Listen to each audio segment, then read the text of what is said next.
और मुक्ति कैसे होगी? कबीर साहब कहते हैं, जियते न तरियो मुये का तरी हो, जियते ही जो न तरे। जो जीते जी नहीं तर सके वे मरने के बाद क्या तरेंगे? लोग कहते मरने के बाद मोक्ष तो हो ही जाएगा, फोकट में थोड़े हो जाएगा। मरने के बाद फिर से जन्म हो जाएगा, मोक्ष नहीं होगा। पुनरपि जननम पुनरपि मरणम, यही क्रम चलता रहेगा। मृत्यु कोई मोक्ष नहीं प्रदान करती है।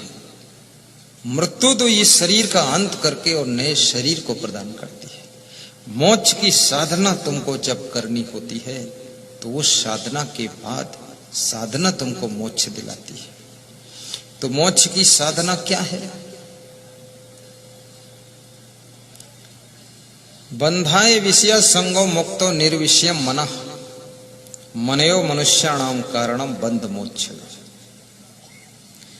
विषयों में आसक्ति बंधन है और विषयों से मुक्ति ही मोक्ष है, और मन ही मनुष्य के बंधन और मोक्ष का कारण है। ये मन जब विषयों से अनासक्त हो जाता है तो मोक्ष का द्वार खोलता है, और जब ये विषयों में आसक्त हो जाता है तो ये बंधन का ताला लगाना शुरू करता है। चंचलम ही मनः कृष्णा प्रमाथि बलवद दृढ़म तस्याहम निग्रहम मन्ने वायुरुषु दुष्करम असंशयम महाबाहो मनो दुर्निग्रहम चलम अभ्यासेन तो कौन्ते वैराग्येण च गृह्यते। मुक्तिमीच्छसि चेत्तात विषयान विषोत्यज क्षमा आर्जवम दयाम सत्वम शौचम पीयूषवत पीयू। यथा परम कैवल्यम गुरुमार्गेण वै भवेत गुरु भक्तिरति कार्य सर्वदा मोक्ष कांक्षी निर्माण मोहा जित संग दोषा अध्यात्म नित्य विनिवृत्त कामा द्वंद्वैर विमुक्ता सुख दुख संगैर गच्छन्ते मूढ़ा पदम अव्ययम तत् यतेन्द्रिय मनोबुद्धि मुनि मोक्ष परायणा विगते इच्छा भय क्रोधा या सदा मुक्ति उत्साह। ये सभी श्लोक मैंने अनेक शास्त्रों के मिक्स कर दिया। नीति शास्त्र और श्रीमद् भगवत गीता और उपनिषद सब मिला देता हूँ। कौन बताए किस शास्त्र का है, सब गबड़ देता हूँ। ये क्या चना चबेना बना देता हूँ सब। वो शास्त्र वास्त्र का नाम लो, उसमें भी टाइम बर्बाद होता है, और सब एक ही मेल है तो मिक्स करके दे देता हूँ। जो मुक्ति की इच्छा चाहते हैं, यह स्कंद पुराण का श्लोक है।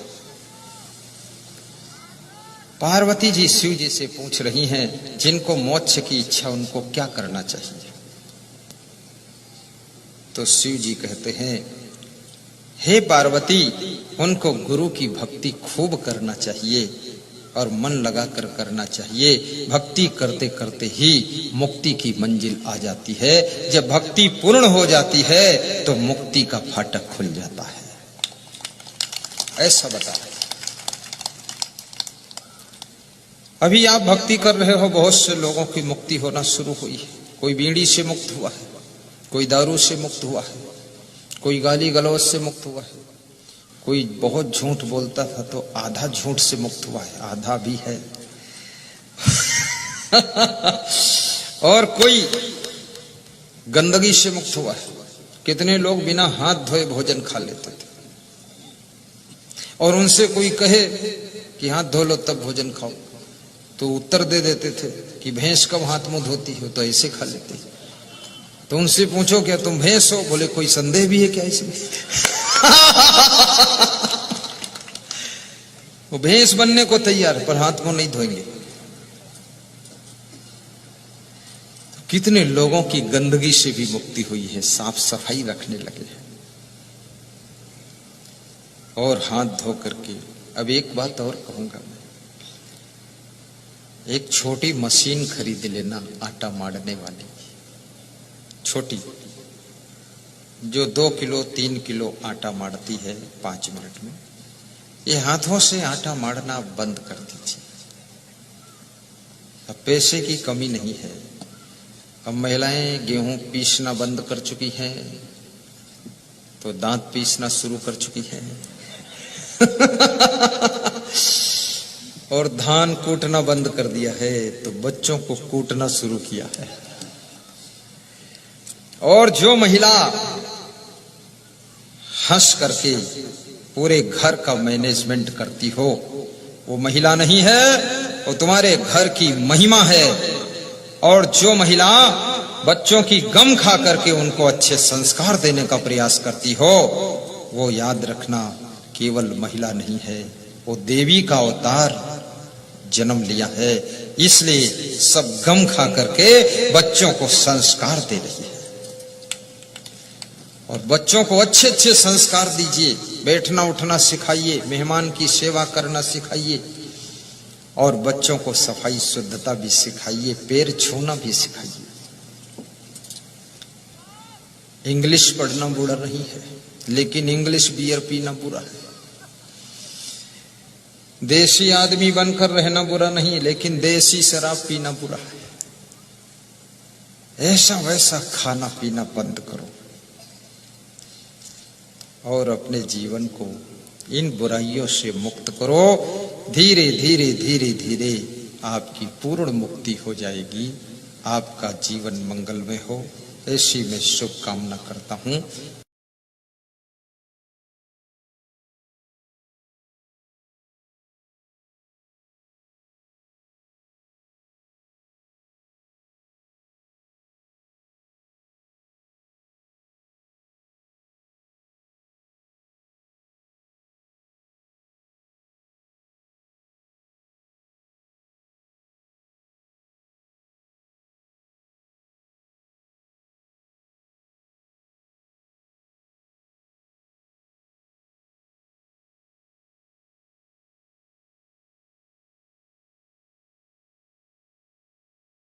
सब्सक्राइब कीजिए असंग देव जी के YouTube चैनल को और नए नए वीडियो सब।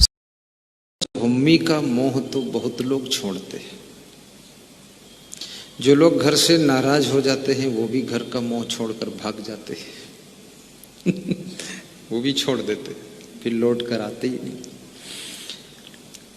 कितने लोग मुझसे रोते हैं कि मेरा लड़का चला गया, 20 साल हो गए, लौट के नहीं आया, आएगा कि नहीं आएगा, जिंदा है कि मर गया है, तुम बता दो। तो मैं उनसे पूछता हूं कि जब वो 20 साल हो गए, चला गया, नहीं आया, फोन भी नहीं किया, उसने तुम्हारा मोह छोड़ दिया, तो तुम भी छोड़ दो। तो कहते हैं हमारा तो छूटता ही नहीं, हम बहुत दुखी हैं, आप कुछ बता दो। तो मैं क्या बता दूं? बोले यही बता दो, जिंदा है कि नहीं। तो मैं उनको बता देता हूं आपका लड़का जिंदा है। तो पूछते फिर आएगा कि नहीं आएगा। तो मैं बोल देता हूं आएगा। तो बोलते तो ये बता दो कब आएगा। फिर पूछते हैं कहां पर है ये बता दो, पूरा एड्रेस बता दो। तो हमने कहा इसके 11 लाख देना पड़ेगा। तो बोलते हम गरीब आदमी, सस्ते में बता दो। बेटे से मोह भी है और 11 लाख खर्च भी नहीं करना चाहते, बस फ्री में चाहते हैं, फ्री कर दो कुछ। मैं मध्य प्रदेश में था, ब्रजेंद्र सिंह की छत के ऊपर विदाई ले रहा था, शिक्षक ब्रजेंद्र सिंह।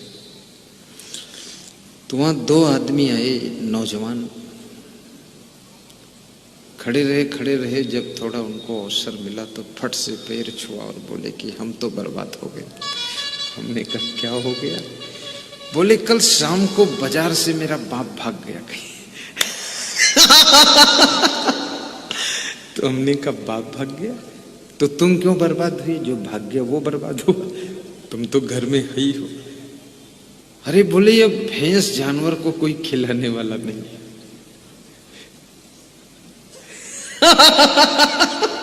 तो हमने कहा कि घबराओ मत, बैठो, आराम से बैठ जाओ। बोले बैठूं क्या, अंदर से सब उलझन मची है। आप बता दो पिताजी कहां भाग गए? मैंने कहा पिताजी मिल जाएंगे। बोले कब मिलेंगे? तो हमने कहा आधा घंटे बाद मिल जाएंगे। तो उसने सोचा कहीं गुरुजी छिपा के बिठाए होंगे।